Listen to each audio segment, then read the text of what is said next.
이진우의 손에 잡히는 경제.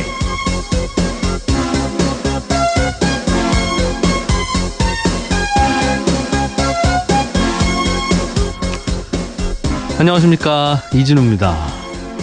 우리가 부동산을 사서 수익을 올릴 수 있는 방법은 크게 두 가지입니다. 하나는 1억 원을 주고 샀는데 그게 예를 들어 2년 만에 2억 원으로 값이 뛴다. 이럴 때 세상이 참 아름답게 느껴지죠. 예, 이렇게 시세 차익을 노리는 방법이 하나 있고요. 또 하나는 매월 얼마씩 임대료, 월세를 받아서 조금씩 수익을 올리는 방법이 있습니다. 예를 들어서 2억 원 하는 원룸 건물을 하나 사서 매월 임대료 수입으로 100만 원씩 받는다 하면 그게 그런 식이겠죠. 이렇게 시세 차익보다는 임대료, 월세 수익을 목적으로 하는 부동산을 수익형 부동산이라고 하는데요. 수익형 부동산 투자하실 때는 조심하셔야 될 게 몇 가지 있습니다. 먼저 월세는 잘 나오는 것 같은데 혹시 이게 원금이 미치지는 않는 건지 생각해 보셔야 됩니다. 지금 2억 주고 산 이 원룸 건물이 방세만 받아서는 연간 10% 넘는 수익률일지는 모르지만 10년 후에는 집이 낡을 텐데 과연 2억 원 받고 되팔 수 있는 건가, 이런 생각도 해보셔야 될 것 같고요. 또 지금이야 월세가 잘 나가도 10년 후에 낡으면 이게 과연 월세 수입이 이만큼 나올까라는 생각도 해보셔야 됩니다. 점점점 월세가 낮아질 가능성도 있으니까요. 또 이 세입자가 잘 안 구해지는 곳은 세입자 나가고 나서 그 다음 세입자 들어올 때까지 방 비워놔야 되잖아요. 또 월세 못 받는 게 있고 중개 수수료도 계산해 보시면 꽤 비쌉니다. 또 게다가 세입자가 들고 나갈 때 수리와 도배해주는 비용도 감안하셔야 되니까 이렇게 세고 저렇게 빠지는 돈까지 감안하면 실제 수익률은 그리 높지 않을 수도 있습니다. 그래서 투자하시기 전에 꼭 한번 계산을 해보시기 바라겠습니다.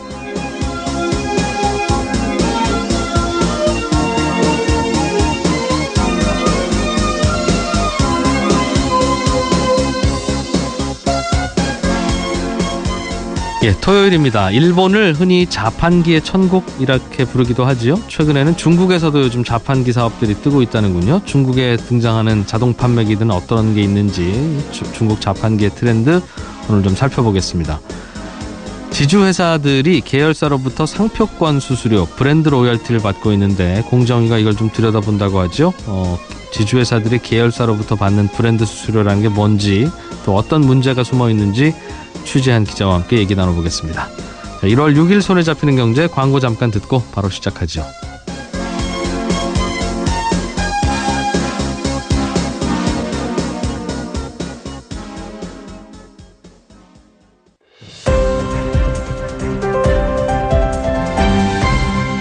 이진우의 손에 잡히는 경제.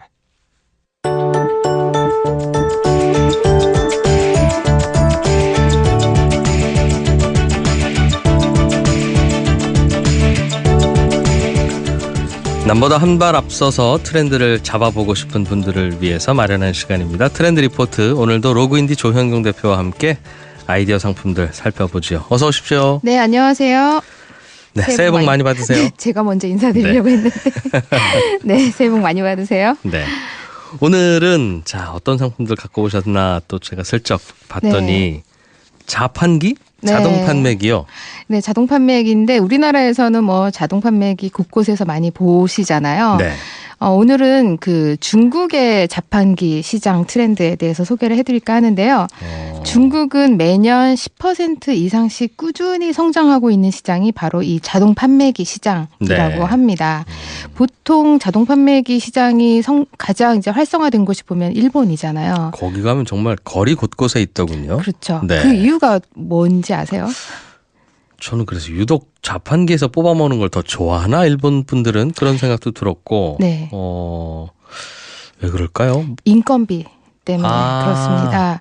그러니까 일본에서 자동 판매기가 이제 급속도로 성장하게 된 시기를 보면 그 1인당 GDP가 네. $10,000를 돌파했을 때 그 시점이라고 해요. 근데 지금 중국이 현재 한 1인당 GDP가 $8,500 정도 되거든요. 예. 이제 곧 $10,000를 눈앞에 두고 있는데 주요 그 성시 9개 성시를 보면은 $10,000를 넘었다고 합니다.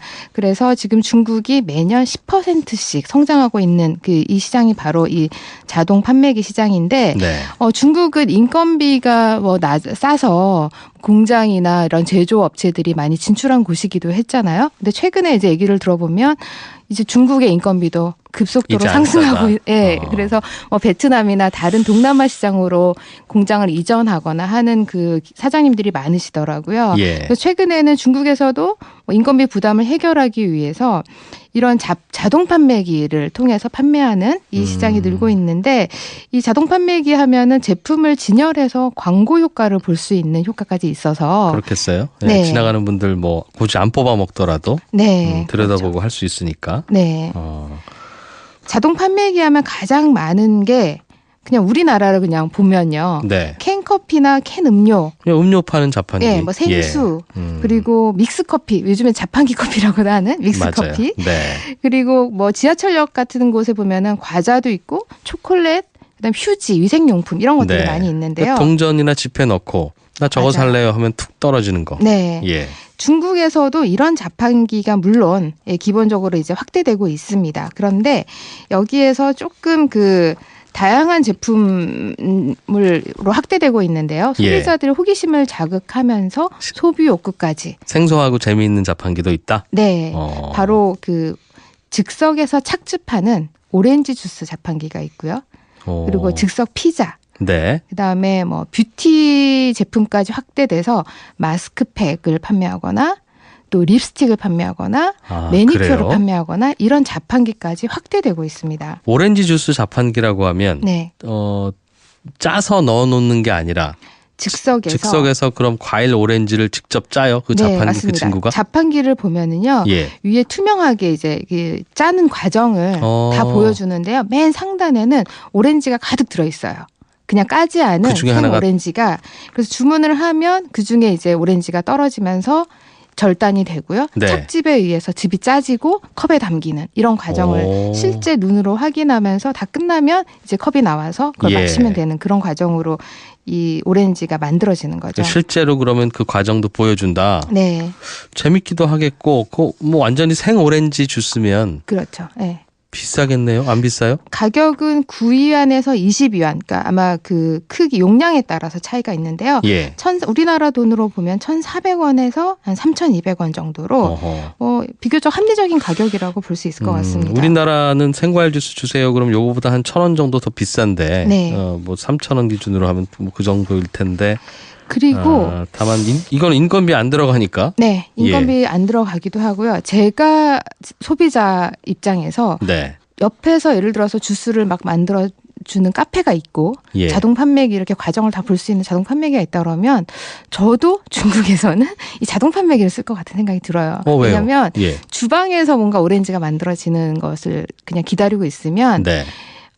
과연 위생 상태는 어떨까? 깨끗하게 하기는 할까? 뭐 여러 가지 생각들이 들 것 같거든요. 그러니까 중국의 눈앞에서 짜줘야 믿을 수 있다. 네, 맞습니다. 그러니까 아직까지 중국을 바라보는 소비자들의 시각이 아직 불신의 시각이 좀 있는 것 같아요. 위생 상태에 대해서. 예. 그런 부분이 중국 시민들도 당연히, 그런 의심이 예. 있는 거죠. 그래서 이 착즙 오렌지 주스 자판기 같은 경우에 내부를 다 투명하게 과정을 보여줍니다. 그렇게 해서 네. 그렇군요. 보통 가게에서 그러니까 직접 짜드립니다 하더라도 못 믿는다는 거군요. 만드는 과정에서 뭐 또 네. 물 타는 거 아닌가 이 친구 이런 생각한다는 거네요. 네, 100%이지만 30% 아닐까 이런 생각도 하게 되는 거고요. 중국인들 의심 많은 건 저하고 비슷한 것 같아요. 네. 저는 가끔 저 백화점이나 마트에 가면 시식 코너 있지 않습니까? 네, 네. 먹어보면 맛있잖아요. 집에 가면 맛없죠. 맞아요. 네. 그래서 저는 그런 의심도 했어요. 네. 시식 코너에서 만들어주는 거하고 파는 거하고 다르다. 다르다. 저 그 생각은 한 번도 못 해봤네요. 저는 뭔가 더 가미한 것이다라고 생각만 했습니다. 예. 아무튼 네. 네, 그렇군요. 또 어떤 자판기가 있습니까? 네, 그리고 감자튀김을 즉석에서 튀겨주는 감자튀김 자판기도 있는데요. 감자튀김이면 우리 햄버거 가게 가면 같이 나오는 그거예요? 네, 맞습니다. 예. 그래서 그냥 냉동 감자가 들어가 있고 누르면 이제 즉석에서 튀겨주는 건데요. 출퇴근 시간에 배고플 때, 출출할 때 이 네. 감자튀김을 들고 다니면서 그 지하철을 기다리면서 먹는 그런 광경들도 종종 볼 수 있습니다. 여기는 그렇군요. 네, 자판기에서 뽑아서 네. 이것도 그럼 즉석에서 끓는 기름에 튀겨주는 거예요? 기름에 튀기는 방식은 아닌 것 같고요. 에어프라이라고 요즘 방식 튀기는 예, 방식이 예. 다 따로 있잖아요. 공기를 네, 불어넣어서 튀긴다면서요? 네, 예. 네. 그런 방식입니다. 그렇군요. 아마 기름은 또 그 계속 튀기게 되면 그렇죠. 기름 자체가 갈아주기도 또 쉽지 않을 것이고. 교체해줘야 되니까요. 생각보다 자판기에서 할 수 있는 요리가 많네요. 네. 그리고 좀 특이한 게 뷰티 제품의 자판기들이 종종 보인다라는 겁니다. 네. 립스틱과 매니큐어, 그다음에 마스크팩 이런 제품들이 그 자판기에 들어가서 여성들의 그 이제 그 소비자의 그 욕구를 자극을 하는데요. 네. 립스틱 같은 경우를 남성분들은 좀 이해를 못 하더라고요. 립스틱 자판기에 대해서 이게 과연 사업성이 있을까? 잘 모르긴 하는데 립스틱은 이미 사서 갖고 있지 않으세요? 여성분들? 그렇죠. 필요하면 근데 가게 가서 또 골라야죠. 여성들이 립스틱을 하나만 쓰진 않잖아요. 예. 그리고 또 하나 사면 그거 한 6개월이나 1년 쓰는 거 아니야? 이렇게 많이들 생각을 하시는데 네. 아마 립스틱 하나를 사서 끝까지 다 써본 경험이 별로 없으실 거예요. 아, 그래요? 네. 저도 그렇기도 하고 중간에 잃어버리기도 하고 또 여성들은 그날에 따라서 기분 전환용으로 뭘 잘 사는데요. 네. 기분 전환용으로 살 때 가장 좋은 게 이런 이제 만만한 가격의 제품들이에요. 물론 립스틱도 가격이 천차만별이긴 하지만 이 자동 판매기에 들어가 있는 립스틱 가격은 중국에서는 약 3,200원부터 8,000원 정도. 그 사이에서 왔다 갔다 하는 그런 네. 립스틱 제품들이 판매를 하고 있습니다. 그리고 자판기에서? 네. 이거 안 발라봐도 돼요? 그냥 감으로 알 수 있습니다. 색깔을 보면 알 수 있고요. 어차피 이런 색깔도 필요해. 네. 그리고 약간 생각과 다르더라도. 요즘에 유행하는 컬러가 약간씩 바뀌거든요. 예. 그리고 모델들이 이제 바르고 있는 그 모습들을 어떤 컬러인지를 보여주기 때문에 네. 또 그것 때문에 즉석에서 사기도 하고요. 이건 그러니까 지나가다가 급하게 필요해서 사는 게 아니라 그렇기도 하고 또 예. 기분 전환용으로 나 지금 뭐 갈색을 가지고 있지만 난 지금 핑크를 바르고 싶다. 그러면 즉석에서 이제 사는 거죠. 그렇군요. 네. 그리고 남성들 용품 꼭은 아닙니다만 굳이 비교하자면 뭐 신문 자판기 같은 그런 느낌일까요? 꼭 당장 필요한 것도 아닌데 네. 뭐 그냥 하나 사서 보지 뭐 이런 기분 느낌? 전환용으로 신문을 사시는군요, 기자님은. 아니 굳이 비교하려니까 찾을 게 없어서요, 남성 용품은. 네. 그렇겠네요. 예. 뭐 캔디나 초콜릿 뭐 뭐 그런 이런 거랑 수도 있겠고요. 될 수도 있을 것 같고요. 예. 그리고 마스크팩 같은 경우에는 요즘에 이제 중국에서도 1일 1팩 쓰자. 그래서 네. 마스크팩을 하루에 하나씩 쓰면 뭐 피부가 뭐 몇 년 젊어진다 이런 광고를 많이 하는데요. 그러니까 너 오늘 집에 갈 때 마스크팩 집에 있니? 없으면은 여기서 하나 사가지가 뭐 이런 메시지를 담아서 자동 판매기가 그런 곳곳에 것도 있습니다. 있군요. 예. 마스크팩 같은 경우에는 뭐 한 1,000원 정도 합니다. 네. 그렇군요. 이런 자판기는 그럼 동전 넣어요? 아니면 지폐에 넣고? 동전도 가능한데요. 최근에 예. 중국의 소비자들은 그 모바일페이를 많이 씁니다. 그래서 알리페이나 위챗페이를 많이 쓰는데요. 예. 제품을 선택을 하고 거기에서 이제 QR코드가 나오면 QR코드를 갖고 바로 결제를 하는 방식인데요. 그거 어떻게 하는 거예요? QR코드로 결제한다는 게 뭐예요? 모바일의 카메라에 네. 뭐 지금 이제 우리나라도 뭐 포털 사이트에서 그 QR코드를 인식하는 그 카메라가 있습니다. 그러니까 예를 들면 이거 사고 싶으면 네. 선택을 하고 얼마입니다 하면 우리는 돈을 넣는데 보통 네. 그게 아니고 QR코드라고 해서 무슨 QR코드가 얼룩덜룩한 화면에 바코드가 나옵니다. 떠요? 네, 예. 나오고 그러면 스마트폰으로 그 QR코드를 인식시키면 네. 자동으로 금액이 결제가 되는 겁니다. 그럼 그 돈은 내 휴대폰에서 나가요? 네, 그렇죠. 뭐 그 모바일 결제 방식이군요. 모바일 결제 방식입니다. 예. 그래서 뭐 동전 없이도 그냥 그건 필요하겠습니다. 네. 우리나라도 자판기 여기저기 많은데 네. 실제로는 주머니에 동전 지폐 없어서 없을 경우가 있죠. 그래서 네. 못 사는 경우들이 꽤 많아요. 그래서 교통카드로 요즘에는 많이 이제 그렇죠. 호환이 되기도 하는데요. 예. 네. 이 자판기는 광고판 역할도 하니까 이 광고 수익도 꽤 있습니까? 네, 광고 수익도 발생을 한다고 하고요. 예전에 자판기 같은 경우에는 이제 재고가 어느 정도 남았는지를 수동으로 다 확인을 해봐야 했잖아요. 운영자가 열어봐야죠. 네, 예. 하루에 몇 번씩 가서. 네. 그런데 최근에는 이제 결제도 이 모바일로 결제가 되고 재고 관리도 시스템으로 그 휴대폰으로 다 확인할 수 있다고 합니다. 사업자 입장에서. 알려줘요? 네. 뭐 몇 개 팔렸고 몇 개 뭐 없다. 팔렸고, 네. 지금 현재 재고량이 뭐 오렌지 주스가 몇 개 남았다. 그러면 이제 그걸 알림이 오면은 가서 채워 넣으면 되는 거죠. 네. 그리고 그 광고판에 중국에서는 개인이 한 대씩 운영하기보다는 이제 뭐 여러 대를 운영을 하고 있는 사업주들이 점점 늘고 있다고 합니다. 한 네. 대부터 시작해서 두 대, 세 대 이렇게 계속 기왕 늘어나고 하나 있는 관리하고 거죠. 신경 쓸 거면 두 개, 세 개 해야죠. 하죠. 네. 그리고 예. 뭐 특히 뭐 관리하는 사람이 그렇게 많이 필요하지도 않고 네. 그래서 여러 대를 관리를 하다 보니까 동시에 광고도 이제 제한이 들어오는 게 여기에만 설치하는 것이 아니라 그렇겠어요. 이분이 가지고 있는 여러 대 자동 판매기에 광고를 노출할 수 있는 거죠. 한꺼번에. 네. 자판기 사업은 중국은 좀 다릅니까? 우리나라는 저도 한번 몇 개 사다가 놔볼까라는 생각을 해서 좀 알아본 바가 있는데 네. 자판기 사서 뭐 운영하는 거야 할 수 있는데 네. 그 자판기를 어디에 놓을 거냐가 설치할지. 네. 참 골치 아프더군요. 중국에서는 과거에는 학교나 공원, 뭐 공공장소 이런 사람들이 많이 모이는 곳에는 그 사람들에게 편의를 제공한다라는 측면에서 자판기 설치하는 거에 대한 비용을 받지 않았다고 해요. 그런데 먼저 놓는 분이 네. 입장인 시절이 있었군요. 네. 아유. 그런데 이제 지금은 본인이 소유한 땅이나 건물이 아니면 임대료를 지불을 하고 자판기를 설치해야 그럼요. 된다고 이것도 합니다. 이권이겠죠. 네. 학교에 자판기 놓으면 학생들이 거기서만 사 먹을 텐데. 그렇죠. 네. 예전에야 갖다 놓으셔 하겠지만 네, 자판기가 드물 때는 그냥 뭐 네. 특화 서비스를 제공한다는 측면에서 안 받았던 것 같아요. 그렇군요.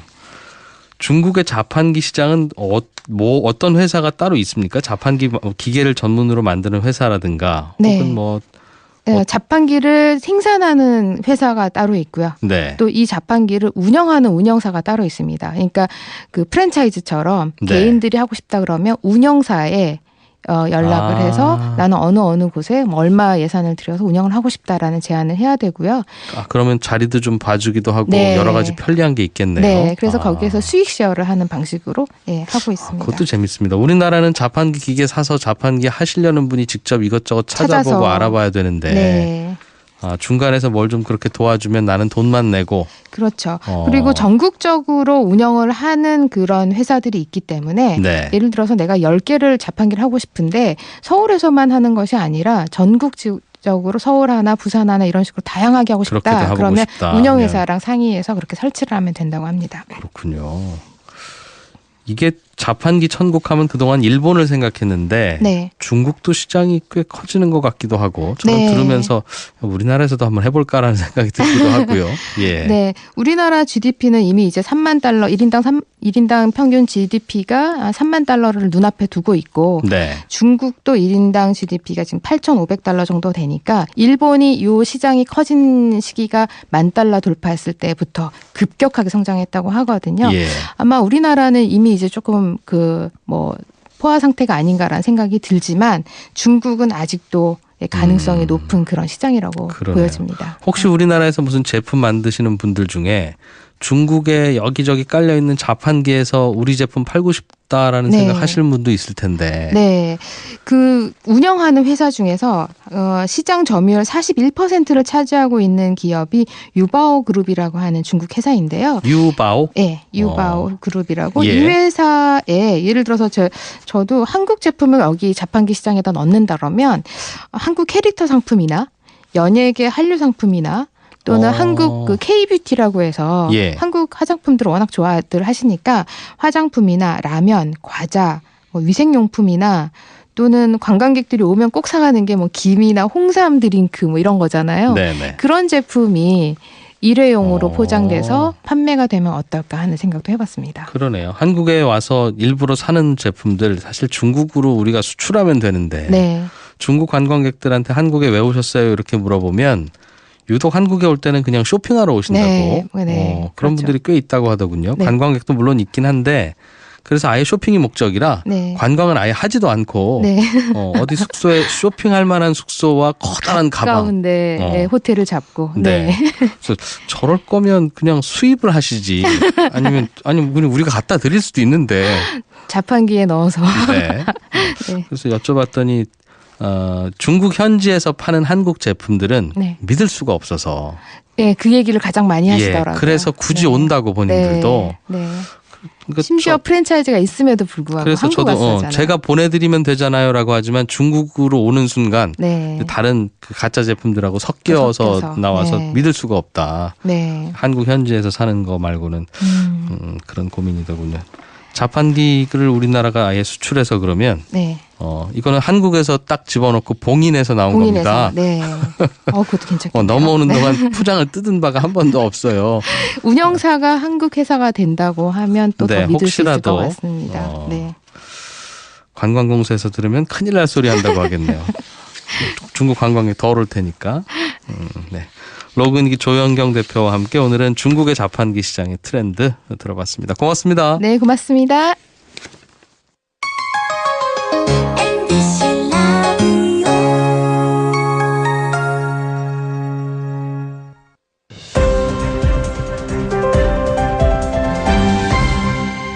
경제를 생각하는 사람들의 즐거운 습관. 이진우의 손에 잡히는 경제.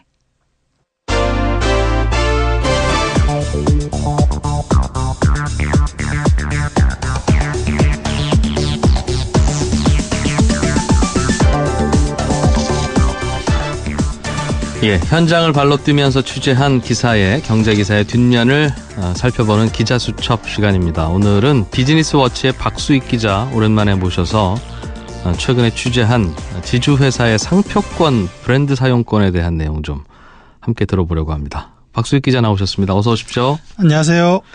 예, 오늘 제가 잠깐 소개는 해드렸는데 지주회사의 상표권에 대한 내용이군요. 네, 그렇습니다. 브랜드 사용권이라고도 하고 용어들이 좀 어려워서 일단은 지주회사가 뭔지부터 좀 일단 알고 싶어요. 많이 듣기는 들었는데.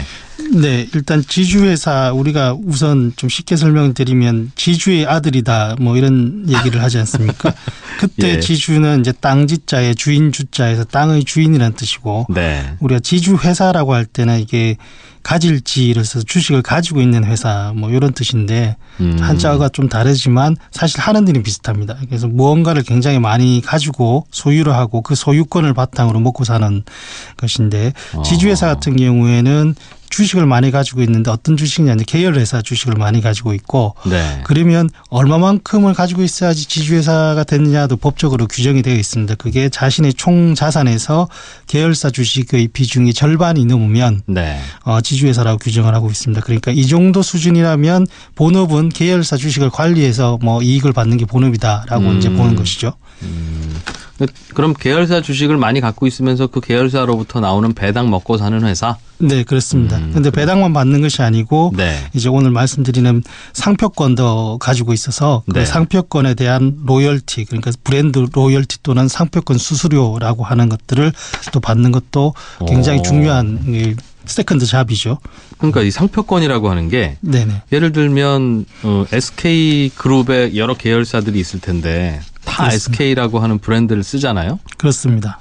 그러면 그 SK텔레콤 혹은 뭐 SK 네. 브로드밴드 등등 이런 회사 이름 앞에 SK를 붙일 때 그 SK에 대한 상표권을 그럼 SK그룹의 지주회사가 갖고 있고 그렇습니다. 그럼 계열사들은 그 지주회사에 이 상표 SK라는 상표를 쓰는 대가를 매년 지불하고 있습니까? 그런 얘기예요? 그렇습니다. 대체적으로는 지주회사들이 상표권을 가지고 있고요. 예. 뭐 지주회사 체제가 아닌 곳은 또 약간 케이스가 다르긴 한데 일단 지주회사 체제다 그러면 지주회사들이 대체적으로 상표권을 가지고 있다라고 보면 될 것 같습니다.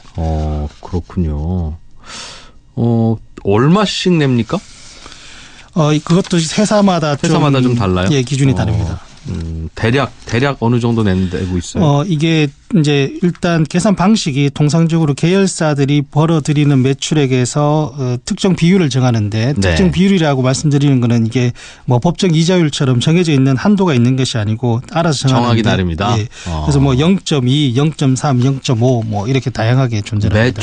매출액 대비. 작지는 않네요. 예를 들면 매출 1,000억 나는 회사인데 뭐 SK 뭐다 그러면 SK 지주회사한테 한 0.5면 5억 그죠? 네. 0.7이면 7억 1년에 그렇게 낸다는 거네요. 1,000억 매출하는 회사면. 네, 그렇습니다. 다만 이제 거기에서 이제 지주회사와 발생하는 상호 매출액은 빼고 네. 또 계열사가 자체적으로 뭐 광고나 선전비를 사용한 금액은 빼고 이제 계산을 하는데 네. 그 금액이 크지 않을 경우에 사실 매출액에서 0.5% 그대 고스란히 떼인다. 무슨 말인지 알겠어요. 예. 뭐 그런 구조라는 거는 그럼 이해가 되는데 방금 얘는 SK로 들었습니다만 우리나라는 LG 그룹의 여러 계열사도 있고 삼성 그룹의 여러 계열사들도 있고 하는데 네. 그 계열사들이 회사 이름 앞에 삼성 뭐뭐 LG 뭐뭐 이렇게 붙일 때마다 그럼 LG그룹은 이미 지주회사 체제가 되어 있으니까 네. 주식회사 LG가 맨 꼭대기에 있는 지주회사지요. 그렇습니다. 거기에다가 브랜드 이용권을 낸다는 거네요. 예, 이용료를. 그렇습니다. LG 같은 경우는 이제 그 대기업 중에서 가장 먼저 지주회사로 전환한 곳이고 하다 보니까 네. 상표권 개념을 처음 사실 정립한 곳이라고도 볼 수 있는데 예. 여기는 이제 계열사들로부터 매출액의 0.2%를 받고 있고 이 0.2%가 그래서 나중에 다른 대기업들도 좀 벤치마킹을 해서 네. 크게 벗어나지 않는 범위 그래서 대략 0.2에서 많아봐야 0.5 사이에서 지금 대체적으로 예. 이 상표권 수수료라는 것들이 형성되어 있습니다. 알겠어요. 그런데 받는 지주회사 입장에서는 좋을 것 같아요. 좋을 것 같은데 저는 항상 이제 생각 드는 것이 그 브랜드 사용료를 내는 계열사들 입장에서는 네. 브랜드 이미지라는 건 처음에는 우리 그룹은 어떤 회사부터 시작했겠지만 또 이제 비슷한 계열사들이 여러 개 이제 생겨가면서 우리 그룹이 형성된 거고. 그렇죠. 그런 그룹이 뭐 신문지상에도 오르내리고 이런저런 뭐 마케팅도 하고 하면서 LG 그룹이면 LG 그룹, SK면 SK, 삼성 이런 게 브랜드가 만들어진 건데. 그렇습니다. 그럼 그 브랜드 이미지는 우리가 다 같이 만든 건데 왜 저 지주회사가 저 권리를 다 가져가서 우리 보고는 이용료를 내라고 하는 거냐. 네. 그 뭐지 이거? 이런 생각이 들 수 있을 것 같은데요. 당연히 뭐 그런 생각이 저도 좀 많이 들었고 그래서 예. 일단 그럼 어떻게 지주회사가 이걸 가지게 됐느냐를 말씀드리면 원칙은 사실 일단 결론부터 말씀드리면 없고 네. 약간 이 지주회사의 역사라든지 전환 방법을 잠깐 좀 말씀을 드리면 이게 우리나라에서 이제 1999년에 지주회사가 허용이 됐고 네. 아까 말씀드렸던 LG가 그 다음에 처음으로 지주회사가 전환이 됐고 근데 이때 이 지주회사로 전환을 할 때 통상적으로 기업 분할이라는 것을 하는데 그러니까 예. 기업 하나를 이제 쪼개서 한쪽은 지주회사로 만들고 다른 쪽은 자회사 이렇게 만들면 기존에 가지고 있던 그 회사의 자산을 이제 나눠 가져야 될 거 아닙니까? 뭐 이게 뭐 상속할 때 형제들이 부모님 재산을 나누듯이 또는 뭐 이혼할 때 재산 분할하듯이. 잠깐만요. 그러니까 지주회사라고 하는 걸 만들려면 네. 계열사들을 쪼개야 만들 수 있어요? 방금 말씀하신 대로 분할을 해야? 예, 대체적으로 기업 분할을 해서 한쪽은 뭐 지주회사의 기능을 가진 쪽을 만들고 다른 한쪽은 왜냐하면 회사라는 것이 예. 대체적으로 뭔가 사업을 하고 있던 우리가 알고 있는 전통적인 지주회사 체제가 만들어지기 전에는 네. 모든 계열사들이 계열사들끼리 서로 지분들을 막 엉켜서 갖고 있었을 거 아니겠어요? 그렇죠. 그러니까 A가 B랑 C를 갖고 있고 B는 또 C와 A를 갖고 있고 네. C는 D, E, F를 갖고 있고 F는 또 B와 A를 갖고 있고 이런 식으로 그렇죠. 섞여 있었을 텐데 네. 그거를 지주회사 체제로 전환해서 맨 꼭대기에는 모회사가 하나 있고 나머지들은 다 자회사로 정렬시키려면 각 계열사들을 분할했어야 된다 이 말인 건가요? 네, 분할을 해서 그 상호 간에 가지고 있는 지분만 지주회사가 가지고 사업은 그 회사들이 이제 그대로 하고 뭐 그런 식으로 하지 않으면 사실 정리가 잘 안 되는 거죠. 알겠어요. 그러니까 어떤 회사든지 계열사 주식을 갖고 있는 부분도 있고 네. 그냥 자기 사업하는 부분도 있을 텐데 네. 그럼 모든 회사들은 계열사 주식을 갖고 있는 그 부분만 따로 떼어서 분할을 시켜라. 네. 그럼 그 부분을 다 모아서 우리 그룹이 지주회사를 만들게 그런 방식이었다는 거죠. 그렇습니다. 뭐 가장 예. 최근에 롯데그룹이 롯데지주라는 걸 만들 때도 그런 방식을 이제 사용을 했죠. 그러니까 예를 들면 롯데제과가 네. 실제로 그런지 모르겠습니다만 롯데백화점과 롯데호텔을 가지고 있으면 네. 롯데제과는 과자 장사도 하지만 호텔과 백화점 주식 갖고 있는 그 부분만 회사에서 떼어내서 지주회사로 보내라. 네. 그런 방식으로 한다는 거군요. 그렇습니다. 그런 떼어낸 부분들을 모아서 지주회사. 롯데 지주회사를 만드는. 네. 예, 그런데요. 이해됐어요. 예. 그렇게 이제 일정의 분할을 할 때 통상 말씀드린 대로 주식은 다 지주회사로 가는 것이죠. 네. 그리고 예. 뭐 본사 사옥도 지주회사로 가고 예. 그리고 제품을 만드는 롯데제과라 그러면 제품 만드는 과자 공장, 생산 설비 이런 거는 영업 조직 이런 건 다 그냥 남아 있을 것이고. 남아 있습니다. 예. 요때 같이 가는 게 이제 상표권도 지주회사로 통상적으로 같이 가는데 예를 들면 롯데 제과했다면 롯데 제과도 기여도가 있으니 네. 상표권도 갖고 있었을 텐데 네. 그것도 지주회사로 보낼 때 다 같이 보낸다는 거죠. 네, 롯데라는 브랜드를 지주회사로 보내고 예. 그러다 보니까 이게 그러면 왜 이렇게 하느냐? 사실 이것도 원칙이 없는 게 지주회사니까 그러니까 제일 위에 있는 맏형이니까 이거는 그냥 지주회사 가진 게 맞겠다 해서 의뢰 관례적으로 이렇게 되어 왔던 것이죠. 보냈다 이거죠. 네. 보낼 때 돈 받고 보냈어요? 돈을 받고 보내지는 않습니다. 그냥 분할을 하는 겁니다. 그러니까 이 자산은 내가 가지고 이 자산은 네가 가지고 하는 개념인 거죠. 어떤 회사가 분할될 때 그 주주들이 그러면 지주회사 지분도 갖고 사업회사 지분도 갖고 그렇게 됐겠군요. 네, 일단 그렇게 되죠. 그런 상태에서 지주회사가 브랜드 사용권을 갖게 됐다. 네. 근데 아까 얼마나 냅니까라고 여쭤봤었을 때는 0.8%를 냅니다, 매출에. 이렇게 설명해 주시기도 하고 0.2를 받습니다. LG그룹 네. 같은 경우엔. 0.2하고 0.8은 많이 차이가 나는데요, 크기가? 네, 차이가 많이 나죠. 그게 이제 뭐 특별하게 무슨 기준이나 이런 게 있어요? 기준은 없습니다. 그 정하기 나름이에요? 예, 정하기 나름입니다. 왜냐하면 상표권이라는 게 이제 일단 무형자산이고, 네. 또 이게 사용료 계약을 맺을 때 가지고 있는 상표권을 가지고 있는 회사와 쓰고 싶은 회사가 임의로 수의 계약하기 때문에 네. 이 뭐 그 제각각 정하는 것이고 또 이게 어떤 기준에 의해서 정했다라고 하는 것을 공개를 잘 안 합니다. 그것도 좀 문제긴 한데 네. 그러다 보니까 임의로 먼저 정하거나 다른 회사는 얼마 받았다더라 알게 되면 비슷하게 우리는 얼마 받아야 되지 이렇게 이제 결정을 하는 것이죠. 예, 저는 뭐 어떤 상품이든 가격이야 정하기 나름이고 가격에 대해서는 시비를 걸지 말자. 네. 왜냐하면 비싸면 안 사면 되니까. 네. 그러니까 알아서 시장에서 통할 가격을 그들이 정하겠지. 비싼 걸 뭐라고 하면 이건 자본주의가 안 돌아간다는 생각을 평소에는 갖고 있었는데 네. 이 지주회사의 상표권 수수료만 같은 경우에는요. 네. 계열사들이 안 쓸래야 안 쓸 수가 없지 않습니까? 그렇죠. 예. 삼성전기가 예를 들면 삼성전기가 네. 브랜드 로열티를 얼마나 내는지 어디한테 내는지는 모르겠습니다만 매출에 예를 들어서 0.3을 내다가 네. 기준이 없으니 내년부터는 매출의 10%씩 내 하더라도 안 쓸 수 없잖아요. 그렇죠. 내야죠. 회사 이름을 바꿔야 되는 거니까 안 쓸 수도 없고 또 올라가고 하면 회장님이 있는 곳인데 그쪽에서 쓰라고 하면 써야지라는 생각을 할 텐데. 맞습니다. 그래서 이걸 함부로 그렇게 정하면 안 되지 않나 싶은 생각이 들어서요. 예, 그렇습니다. 그래서 취재해보니까 통상적으로는 지주회사 또는 상표권을 가진 회사들이 뭐 협의는 하고 또는 뭐 외부 컨설팅을 받는다고는 하지만 네. 기준이 어떤 결정에 의해서 정해지고 이런 것들이 없기 때문에 사실 굉장히 임의적으로 정하고 있다라고 볼 수밖에 그래요. 없죠. 예를 들었던 삼성 같은 경우는 그럼 삼성이라는 브랜드를 쓰는 대가로 누가 얼마를 받고 있습니까?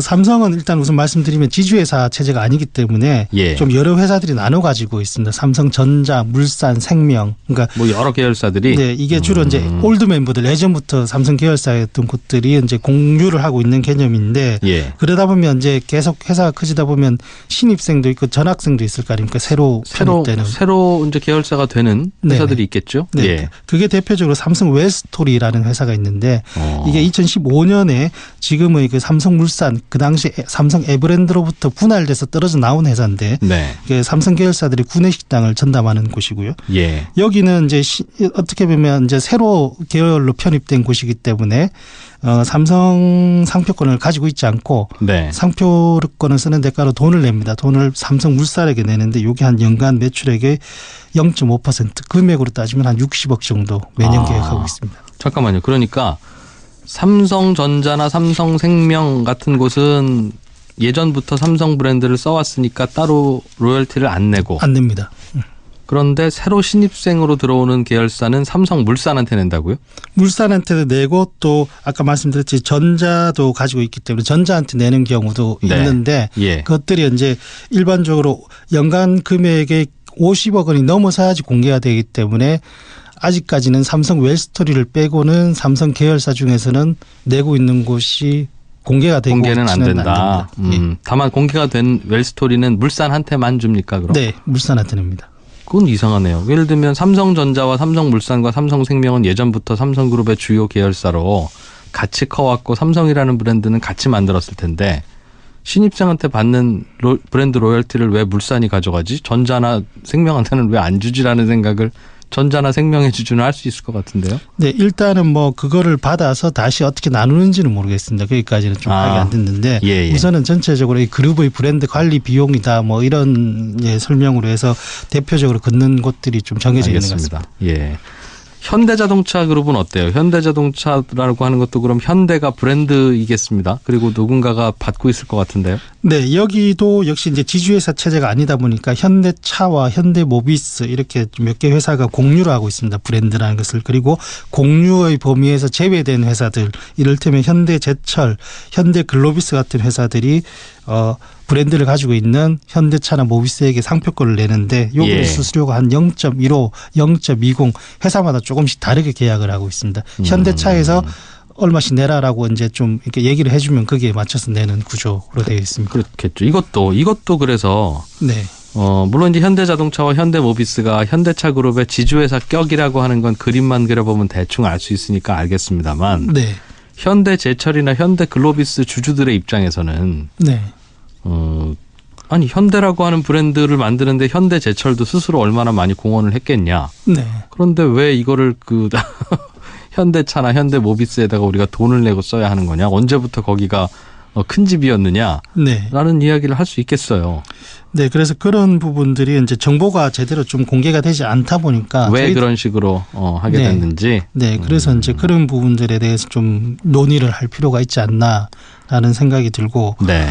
예컨대 이게 이제 뭐 지금 보면 말씀하셨던 현대차, 뭐 현대제철, 그러니까 수수료를 받는 현대차, 수수료를 내는 현대제철 다 상장사라고 보면 네. 이 수수료를 받는 쪽에서 봤을 때 그 주주도 이게 중요한 문제죠. 상표권이라는 것이 굉장히 중요한 자산이고 앞으로는 더욱 그렇겠죠. 예, 앞으로는 더더욱 커지고 핵심 수입은 그래서 이걸 통해서 얼마를 받을지를 예측을 할 수 있는 정보가 있어야 되는데 네. 지금 공개가 잘 안 되고 말씀하셨듯이 상표권을 내는 회사다, 뭐 현대제철이나 뭐 글로비스다라고 해도 이게 자신이 투자한 기업이 상당히 연간 뭐 많게는 수백억 원씩의 사용료를 내는데 이게 열심히 돈 벌어서 그냥 갖다 바치는 거 아니냐 또는 네. 제대로 적정한 어떤 계산에 의해서 내고 있느냐를 궁금해할 수가 있는 것이죠.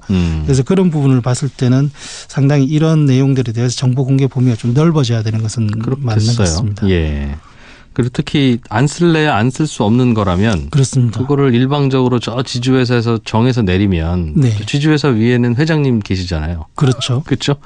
그러면 결국은 회장님이 돈 좀 필요하면 야 계열사들한테 브랜드 사용료 뭐 5%씩 올려서 내라 그래. 그러면 바로 더 돈이 생기는 거고. 네. 저는 의심이 많아서 그러는지 나중에 예를 들면 이제 3세나 4세로 네. 그룹의 경영권을 내려줄 때가 되면 지주회사 지분을 또 아들한테 넘겨야 되지 않겠습니까? 그렇겠죠. 그러면 지주회사 그렇게 넘길 때는 지주회사가 가치가 싸져야 세금이 덜 나오겠죠. 네.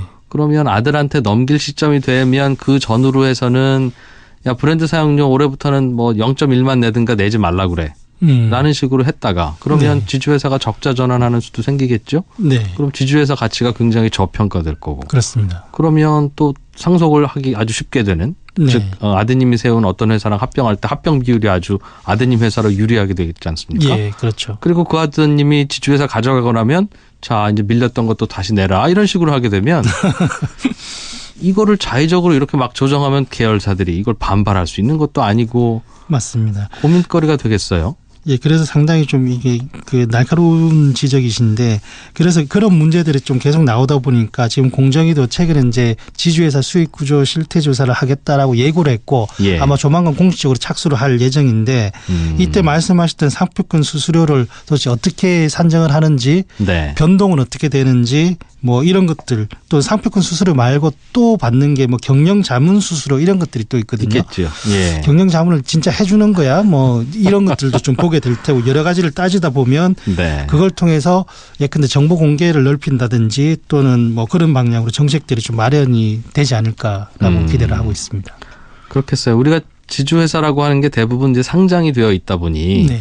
지주회사로만 혜택이 돌아가는 게 정 억울하면 주주 여러분들 일반인들도 지주회사 주식 사시면 될 거 아닙니까? 라고 하는 논리가 통하기는 해요. 네. 그 주식을 오로지 회장님만 갖고 계신 게 아니니까. 그렇습니다. 그렇긴 합니다만 말씀하신 대로 최초로 지주회사를 만들 때 브랜드 상표권을 지주회사로 넘길 때 과연 그 가치 평가를 어떻게 하고 넘겼는가도 중요한 것 같고요. 네. 아마 제가 의심하기로는 그 당시에는 상당히 헐값에 넘겼을 가능성이 높은데 네. 그때는 아마 저 지주회사가 브랜드 사용료를 받는다는 개념 자체가 없었을 때 넘겨서 네. 그냥 넘어갔겠거니 생각했을 겁니다. 예, 그래서 뭐 예. 최근에 보면 이 브랜드 사용료라는 개념 자체가 없다가 최근에 만든 회사들도 있고 네. 아니면은 있었지만 잘 안 알려진 회사들도 있고 그런 것들이 이번에 그렇겠죠. 좀 공정조사를 예. 통해서 정리가 되지 않을까. 그래서 그 당시에는 별 가치가 없는 걸로 알았던 브랜드 사용권이 지주회사로 넘어갔기 때문에 지주회사 주식이 헐값에 평가가 됐을 거고 그 헐값을 내고 대주주는 그 지주회사 지분을 가져갔을 거 아니겠습니까? 네. 그래서 이런 부분에 대해서는 제가 보기에는 또 한 번 당한 건데 우리 사회가 또 한 번 당한 건데 앞으로라도 이걸 들쭉날쭉 가치 평가를 다시 하면서 이익이 왔다 갔다 하지 않도록 좀 규제를 고민해 봐야 될 필요는 있겠네요. 그렇습니다. 공정거래위원회가 이걸 담당하죠. 이런 규제나 이런 고민이나 이런 것들은. 예, 그래서 이제 뭐 실태 조사를 지금 예고를 하고 있죠. 공정위가 좀 들여다보겠대요. 네, 공정위가 이제 일단 보는 게 우선은 공정거래법상 지주회사에 대해서 그러니까 지금 말씀드렸던 것 중에서 삼성이나 현대차는 이번 조사에서는 좀 제외가 되고 예. 공정거래법상 지주회사에 대해서 우선 좀 보고 그 기준을 좀 봐서 이제 뭐 제도 개선 방안을 마련하고 이렇게 나갈 것으로 보입니다. 예. 앞으로도 계속 이 지주회사 상표권 문제는 관심 있게 좀 취재를 해 주십시오. 네, 업데이트가 알겠습니다. 되는 게 있으면 또 네. 박 기자 모셔서 그 뒷이야기 듣겠습니다. 예, 오늘은 비즈니스워치 박수익 기자와 함께 지주회사가 갖고 있는 상표권이라는 게 뭐고 그게 어떻게 사용되고 있는지 간략하게 짚어봤습니다. 매번 잘 몰랐던 내용들 취재해 오셔서 고맙습니다. 네, 감사합니다. 네, 잘 들었습니다. 네, 손에 잡히는 경제 토요일 순서는 여기까지입니다. 저는 내일 일요일 오전 11시 10분에 또 찾아오겠습니다. 이진우였습니다. 주말에도 함께해 주신 여러분 고맙습니다.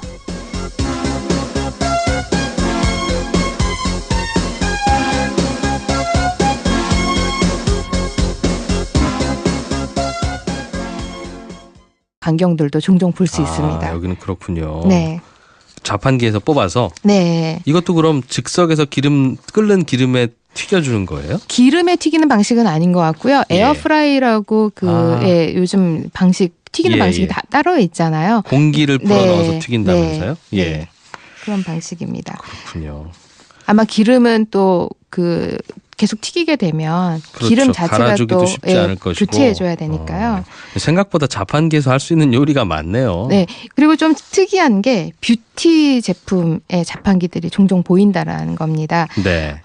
립스틱과 매니큐어, 그다음에 마스크팩 이런 제품들이 그 자판기에 들어가서 여성들의 그 소비자의 욕구를 자극을 하는데요. 네.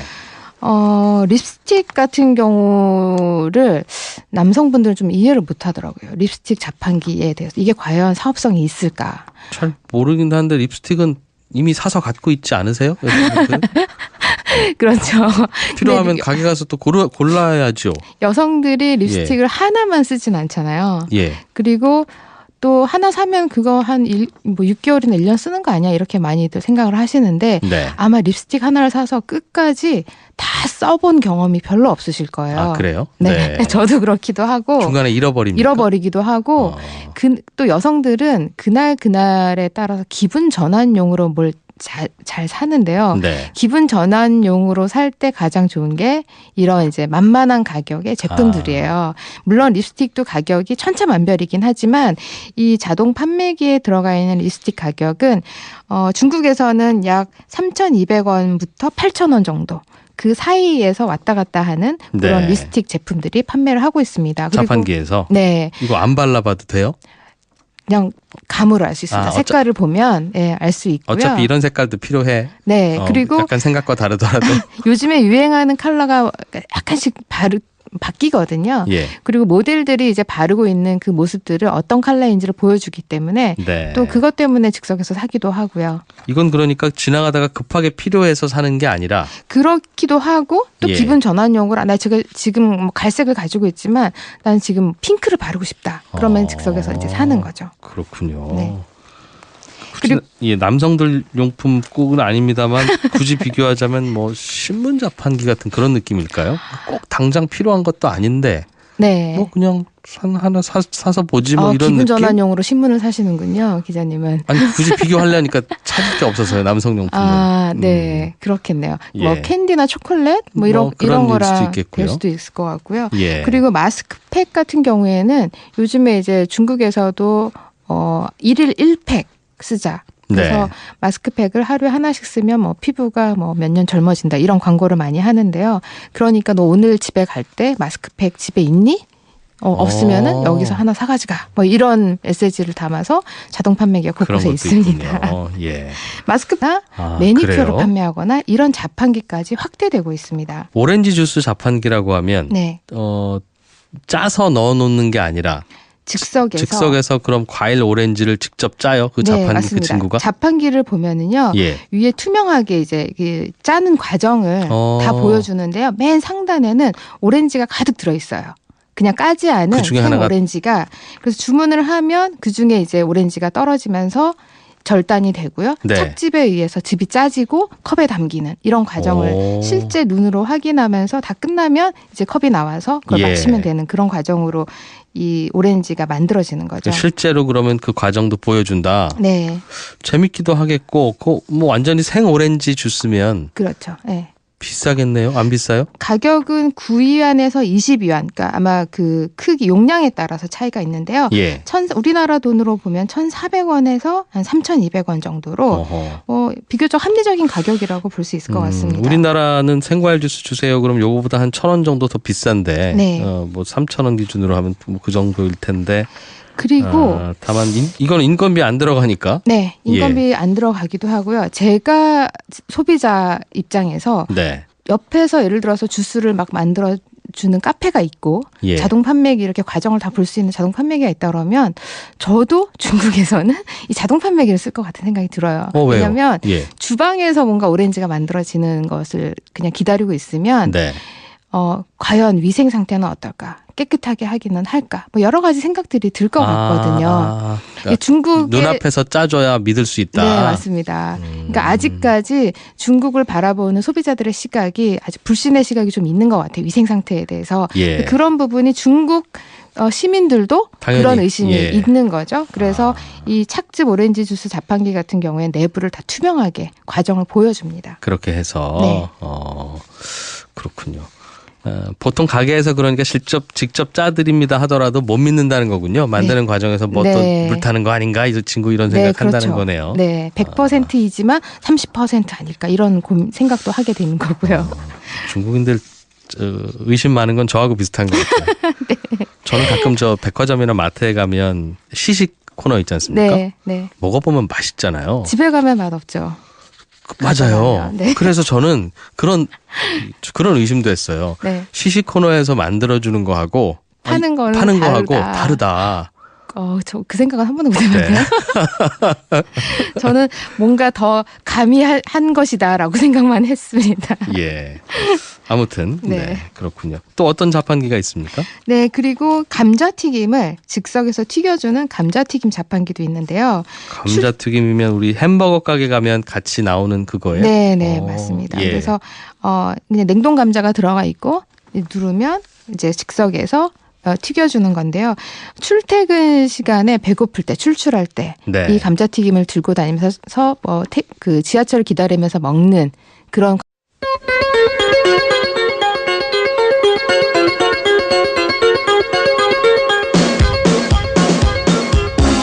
이진우의 손에 잡히는 경제.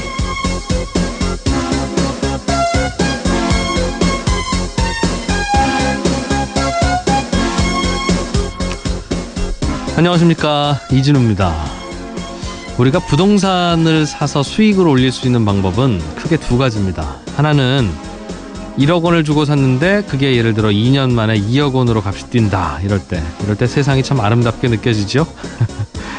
예, 이렇게 시세 차익을 노리는 방법이 하나 있고요. 또 하나는 매월 얼마씩 임대료, 월세를 받아서 조금씩 수익을 올리는 방법이 있습니다. 예를 들어서 2억 원 하는 원룸 건물을 하나 사서 매월 임대료 수입으로 100만 원씩 받는다 하면 그게 그런 식이겠죠. 이렇게 시세 차익보다는 임대료, 월세 수익을 목적으로 하는 부동산을 수익형 부동산이라고 하는데요. 수익형 부동산 투자하실 때는 조심하셔야 될 게 몇 가지 있습니다. 먼저 월세는 잘 나오는 것 같은데 혹시 이게 원금이 미치지는 않는 건지 생각해 보셔야 됩니다. 지금 2억 주고 산 이 원룸 건물이 방세만 받아서는 연간 10% 넘는 수익률일지는 모르지만 10년 후에는 집이 낡을 텐데 과연 2억 원 받고 되팔 수 있는 건가, 이런 생각도 해보셔야 될 것 같고요. 또 지금이야 월세가 잘 나가도 10년 후에 낡으면 이게 과연 월세 수입이 이만큼 나올까라는 생각도 해보셔야 됩니다. 점점점 월세가 낮아질 가능성도 있으니까요.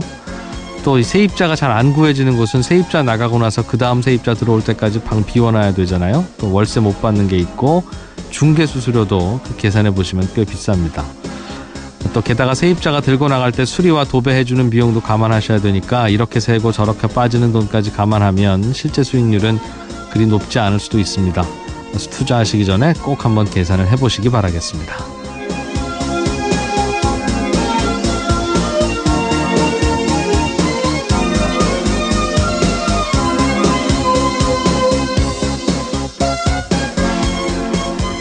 예, 토요일입니다. 일본을 흔히 자판기의 천국 이렇게 부르기도 하지요. 최근에는 중국에서도 요즘 자판기 사업들이 뜨고 있다는군요. 중국에 등장하는 자동 판매기들은 어떤 게 있는지 중국 자판기의 트렌드 오늘 좀 살펴보겠습니다. 지주회사들이 계열사로부터 상표권 수수료, 브랜드 로열티를 받고 있는데 공정위가 이걸 좀 들여다본다고 하죠. 지주회사들이 계열사로부터 받는 브랜드 수수료라는 게 뭔지, 또 어떤 문제가 숨어 있는지 취재한 기자와 함께 얘기 나눠보겠습니다. 자, 1월 6일 손에 잡히는 경제, 광고 잠깐 듣고 바로 시작하죠.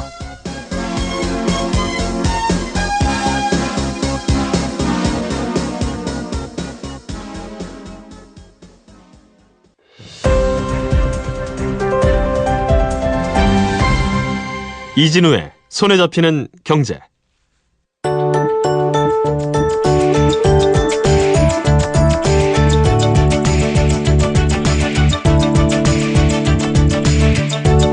같은 경우에는 뭐 한 1,000원 정도 합니다. 네. 그렇군요. 이런 자판기는 그럼 동전 넣어요? 아니면 지폐에 넣고?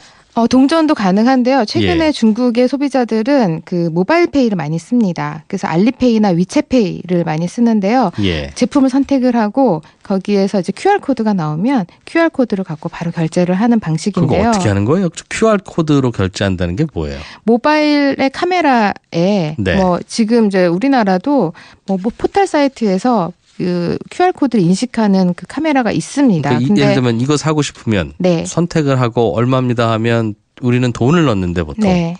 그게 아니고 QR코드라고 해서 무슨 QR코드가 얼룩덜룩한 화면에 바코드가 나옵니다. 떠요? 네, 예. 나오고 그러면 스마트폰으로 그 QR코드를 인식시키면 네.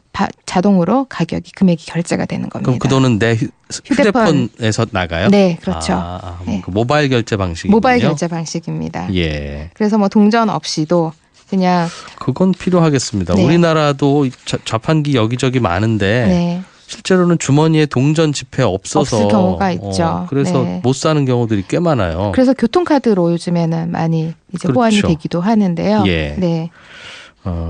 이 자판기는 광고판 역할도 하니까 이 광고 수익도 꽤 있습니까? 네, 광고 수익도 발생을 한다고 하고요. 예전에 자판기 같은 경우에는 이제 재고가 어느 정도 남았는지를 수동으로 다 확인을 해봐야 했잖아요. 운영자가 열어봐야죠. 네, 예. 하루에 몇 번씩 가서. 네. 그런데 최근에는 이제 결제도 이 모바일로 결제가 되고 재고 관리도 시스템으로 그 휴대폰으로 다 확인할 수 있다고 합니다. 사업자 입장에서. 알려줘요. 네, 뭐 몇 개 팔렸고 몇 개 뭐 없다. 팔렸고, 네, 지금 현재 재고량이 뭐 오렌지 주스가 몇 개 남았다.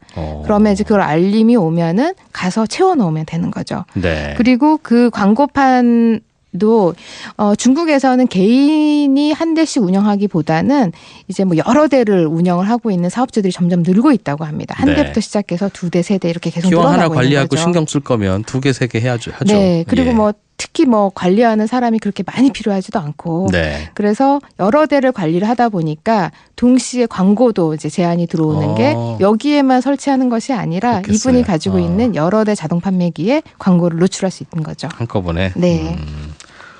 자판기 사업은 중국은 좀 다릅니까? 우리나라는 저도 한번 몇 개 사다가 놔볼까라는 생각을 해서 좀 알아본 바가 있는데 네. 자판기 사서 뭐 운영하는 거야 할 수 있는데 네. 그 자판기를 어디에 놓을 거냐가 설치할지. 네. 참 골치 아프더군요. 중국에서는 과거에는 학교나 공원, 뭐 공공장소 이런 사람들이 많이 모이는 곳에는 그 사람들에게 편의를 제공한다라는 측면에서 자판기 설치하는 거에 대한 비용을 받지 않았다고 해요. 그런데 먼저 놓는 분이 네. 입장인 시절이 있었군요. 네. 아이고. 그런데 이제 지금은 본인이 소유한 땅이나 건물이 아니면 임대료를 지불을 하고 자판기를 설치해야 그럼요. 합니다. 이것도 이권이겠죠. 네. 학교에 자판기 놓으면 학생들이 거기서만 사 먹을 텐데. 그렇죠. 네. 예전에야 갖다 놓으셔 하겠지만 야저 네, 자판기가 드물 때는 그냥 남보다 한 발 앞서서 트렌드를 잡아보고 싶은 분들을 위해서 마련한 시간입니다. 트렌드 리포트 오늘도 로그인디 조현경 대표와 함께 아이디어 상품들 살펴보죠. 어서 오십시오. 네, 안녕하세요. 네, 새해 복 많이 받으세요. 제가 먼저 인사드리려고 했는데. 네, 새해 복 많이 받으세요. 네. 오늘은 자 어떤 상품들 갖고 오셨나 또 제가 슬쩍 봤더니 네. 자판기? 네. 자동 판매기요. 네, 자동 판매기인데 우리나라에서는 뭐 자동 판매기 곳곳에서 많이 보시잖아요. 네. 오늘은 그 중국의 자판기 시장 트렌드에 대해서 소개를 해드릴까 하는데요. 중국은 매년 10% 이상씩 꾸준히 성장하고 있는 시장이 바로 이 자동 판매기 시장이라고 네. 합니다. 보통 자동 판매기 시장이 가장 이제 활성화된 곳이 보면 일본이잖아요. 거기 가면 정말 거리 곳곳에 있더군요. 그렇죠. 네. 그 이유가 뭔지 아세요? 저는 그래서 유독 자판기에서 뽑아 먹는 걸 더 좋아하나 일본 분들은 그런 생각도 들었고. 네. 왜 그럴까요? 인건비 때문에 그렇습니다. 그러니까 일본에서 자동 판매기가 이제 급속도로 성장하게 된 시기를 보면 그 1인당 GDP가 네. $10,000를 돌파했을 때 그 시점이라고 해요. 근데 지금 중국이 현재 한 1인당 GDP가 $8,500 정도 되거든요. 예. 이제 곧 $10,000를 눈앞에 두고 있는데 주요 그 성시 9개 성시를 보면은 $10,000를 넘었다고 합니다. 그래서 지금 중국이 매년 10%씩 성장하고 있는 그 이 시장이 바로 이 자동 판매기 시장인데 네.